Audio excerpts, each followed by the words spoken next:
கர்த்தருக்கு சோஸ்திரம். கர்த்தருடைய பிள்ளைகளே, என் அன்பின் வாழ்த்துக்கள். ஆதியாகமம் 15:5.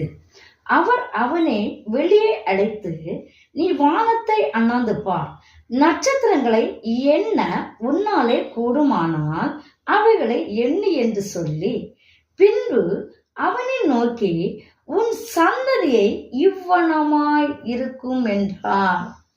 கர்த்தருடைய பிள்ளைகளே, உங்களுக்கு கர்த்தர் இந்த வசனத்தை சொல்லுகிறார். உங்க பிள்ளைகள்னால் நீங்கள் கவலைப்பட்டு கொண்டிருக்கிறீர்களா? கவலைப்பட வேண்டாம்.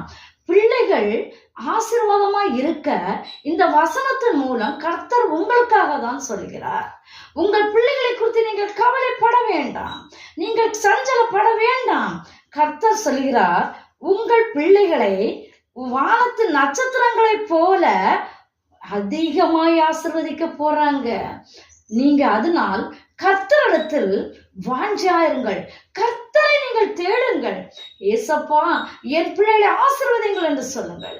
கர்த்தர் உங்கள் மூலம் கர்த்தர் பிள்ளைகளை ஆசீர்வதிப்பார். இந்த வசனம் உங்களுக்காகத்தான் கர்த்தர் சொல்லுகிறார். நீங்கள் உங்கள் பிள்ளை வானத்து நட்சத்திரத்தை போல தேவன் உங்களை பெருக பண்ண போகிறார். நான் உங்களுக்காக ஜெபிக்கட்டுமா? கண்மலை மீட்பரமா இருக்கிற பரலோகத்திற்கு எங்கள் பிதாவே, உங்களுக்கு கொடான கொடி சோதரம் ஆண்டவரே. இந்த வேளையிலும் ஒரு பிள்ளை, நான் நம்முடைய பிள்ளைகளுக்காய் ஜெபிக்கிறேனப்பா. இந்த ஜெபத்தை கேட்டு பிள்ளைகளை ஆசீர்வதிக்கும்படியா இருக்கிறீங்கப்பா. வானத்து நட்சத்திரம் போல் உன் சந்ததி ஆசீர்வதிப்பேன் என்று சொன்னீரப்பா.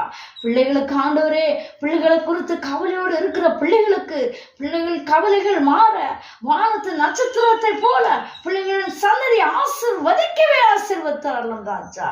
நீர் சொல்லாகும் கட்டளையுடன் நிற்கும் தேவா. என் ராஜா, நீர் பிள்ளைகளுக்கு அப்படி செய்ய போகிறதற்காக நன்றி அப்பா.